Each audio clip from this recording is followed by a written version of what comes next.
Hello guys, Emin here from detectingschool.com and welcome to this video. So in this video we are going to talk about the 10 most relevant places that you should explore using your metal detector. So the first place that you should probably explore is your backyard or your home garden, simply because you never know what you can find in it. You may find some cool stuff in it, like old relics or an old coin or some spendables or things like that. And also you can test your machine in your backyard. This is a great place to test your machine, to put in some different kind of finds and their different depths and try and learn your machine. But you need to pay attention to the electrical wires underneath the ground. You may detect them and think that you are dealing with some find here. Pay attention to that. And also you can use your family or your friend backyard. This is a good way to start if you are living in a country or in a state in which it is hard to find a place where you can metal detect. Another great place to opt for is obviously the beaches. Beaches are probably the most profitable in terms of lost stuff. You can find a lot of lost spendable coins, lost jewelry, lost fancy watches, things like that. Of course, as far as I'm concerned, the best thing to do is to return this stuff to the owner or to the local authorities. And another good thing about the beaches is that the permission is not always required. Most beaches, especially for example in USA or in UK or in Australia, doesn't really require the permission or a permit to be able to detect in them. So it's easy to just start detecting in these kind of places. But one thing that you need to keep in mind is that you need a machine which is adapted to the beach. Not every machine can detect in the beach. There are some machines that are specified for the beach, especially for salt water. And there are other machines that won't be as good in beaches as in other clean ground conditions, and this will lead to picking up false signals which you don't really want to. So you will find yourself just digging everywhere, anywhere, without really finding anything which is relevant. So you need to have a machine which is adapted for the beach. So another good place that you can aim for are parks. Parks are very, very, very lucrative for sure. Or what I just said about beaches apply pretty much for parks in terms of finds. Simply because there are a lot of people who hang out in parks all the year. There is no problem about that. But I still have two concerns about parks. The first concern is pretty much technical. What I mean by that, parks are trashy.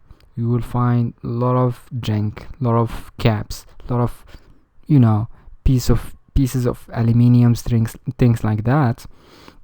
And you need to set your machine for that to discriminate this kind of things. So you will only focus on the good stuff. Otherwise you will keep picking up signals of junk. The second thing that you need to keep in mind is the permission for parks are not really easy to get in general, because per default parks are forbidden for detection activities, especially digging is extremely forbidden. There is absolutely no question about that. But if you are able to manage to get the permission from the parks manager, you handle yourself well, you present yourself well, you just ask for it, you try to contact them via their websites or emails or phones, or just present yourself in person, and you will have some good chances to get the permit, and you can have some success in parks. The fourth location that I'm suggesting for you here is a location that I like personally, which are fields. What I like about fields is that they are pretty clean environments. So what I've just said about parks, that the fact that they are most of the time trashy, is absolutely the opposite for fields. Fields are more clean environments, so you don't really need to set your machine in high discrimination levels in order to focus on the valuable target that you are actually targeting.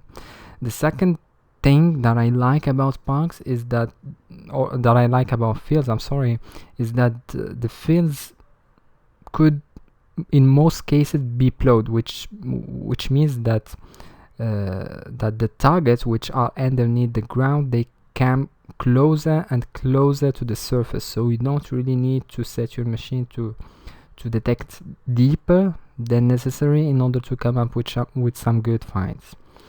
And the last thing that you need to keep in mind for this kind of place is the permission. You need to contact the owner, or to try to meet the owner of the field and to get like a written permission or a verbal permission, depends on the deal that you will have with the owner.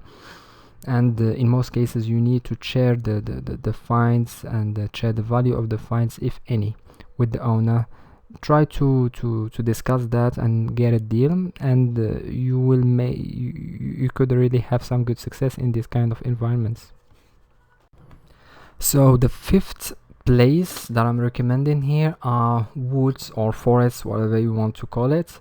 So it is a very good place for those who are really looking for some old stuff, like especially if the wood that you are targeting has witnessed like all civil wars before, things like that.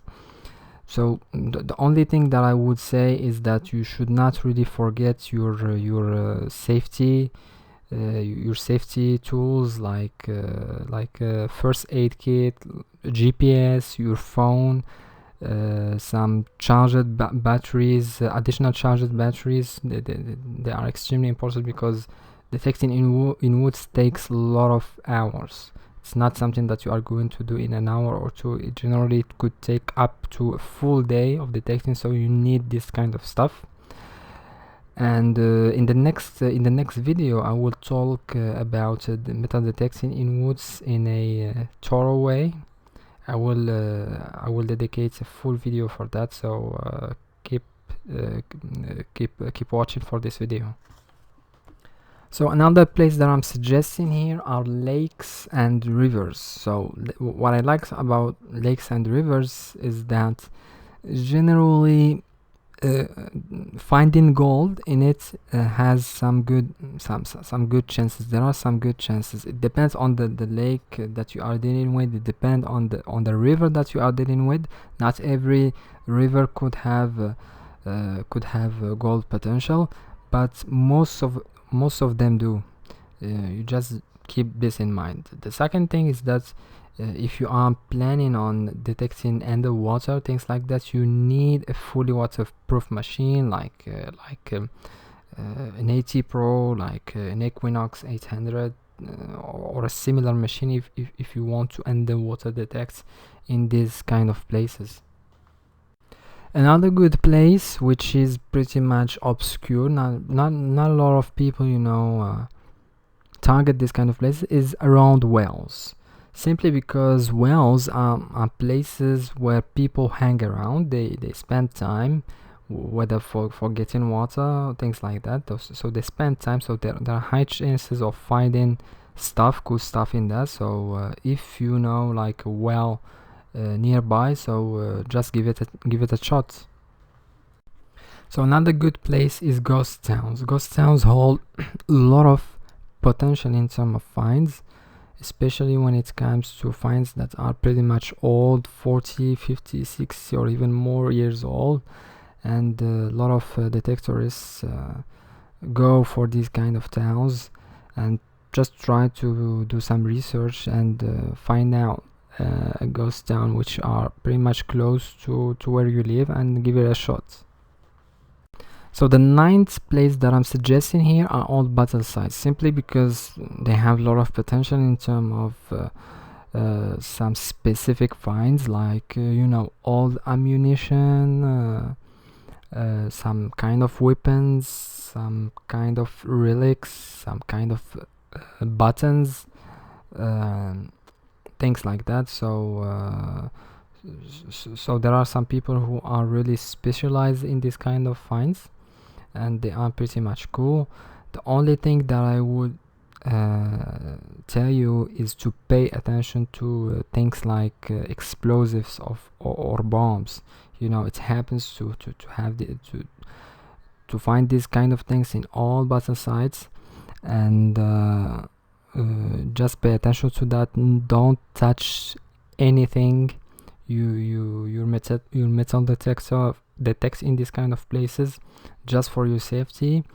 And if you are thinking that there is a bomb or something like that, don't hesitate to report that to the local authority or to the police, in order to avoid any kind of injury or accidents or something like that. So the last one that I have for you here are old maps. Old maps are extremely used by those who are looking for treasures, things like that. So you can find a lot of old maps, like on the internet, or some old people around could have some old maps that could hold some indication for a treasure or something like that. So there are some ones that you can look up to and try to capitalize on that, and maybe you could put your hand on a treasure or something like that. So maybe this is something that's used by the most experienced people in this activity, but you can try this down the road if you want to. So that's it, guys. I hope that you've learned something new. I hope that this information was helpful for you. So if you like the video, don't forget to just like the video if you actually did, and subscribe if you want to have like similar content. And also don't forget to check my website, thetechnicschool.com. I try my very best to include the most helpful resources, blog posts, things like that, in order to help metal detecting fans just like me to have success in this as a hobby or as a profession. So that's it, guys, and thank you for sticking around, and see you in the next one.